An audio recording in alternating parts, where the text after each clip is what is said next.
Nagsimula bilang entertainer sa mga events ang bird handler na si Kuya Onard. Ngayon, nagbibigay po siya ng libreng charity event show sa mga bahay ampunan at mahihirap na komunidad para makapagpasaya ng mga bata.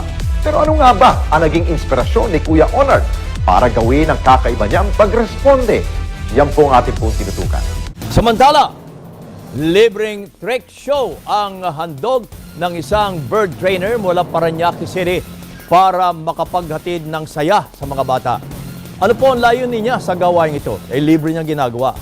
Yan ang kanyang kwento sa KBYN Special. Makita mo nga lang, yung wala pang ginagawa, para bang nakakalimutan mo na yung iniisip mo pag andyan yung mga pet mo, di ba? Ganyan-ganyan ang mga alagang ibon ng ating nakilala. Dahil sa bawat paglipad nito, para bang dinadagit ang problema sa buhay. Wow! Yan ang kwentong inalam ni Darlene Kai.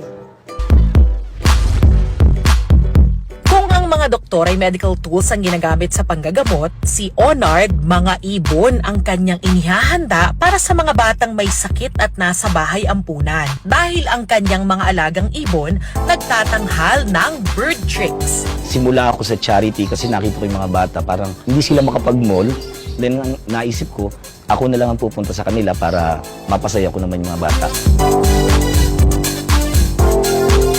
Lumilipad-lipad ha, kaya kaya pang mag-ipon sa alkansya ang African lovebird na si Dada at ang kanyang owner na si Onard King. Good morning, Onard! Good morning po, Inang Yuri.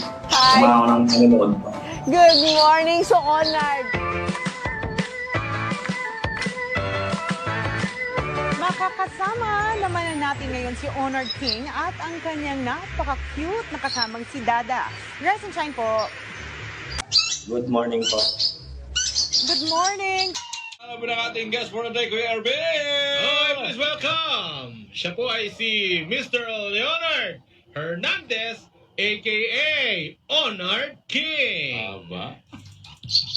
Kuya Onard, magandang Kuya Onard. tanghali. Welcome sa Let's Get Ready to TV Radio. Ako si Kuya Glenn, kasama si Kuya Erbil. Kaya ngayong umaga, makakasama at makakakwentuhan natin si Mr. Leonard Hernandez, also known as Onard King. Ayan, isa siyang braid trainer at member siya ng Unified Flyers Philippines o UFD. Good morning sa iyo, Onard! Good morning po, Ma'am Charo, Ma'am Lisa. At sa Ayan. mga nanonood po ng Shopper Stock.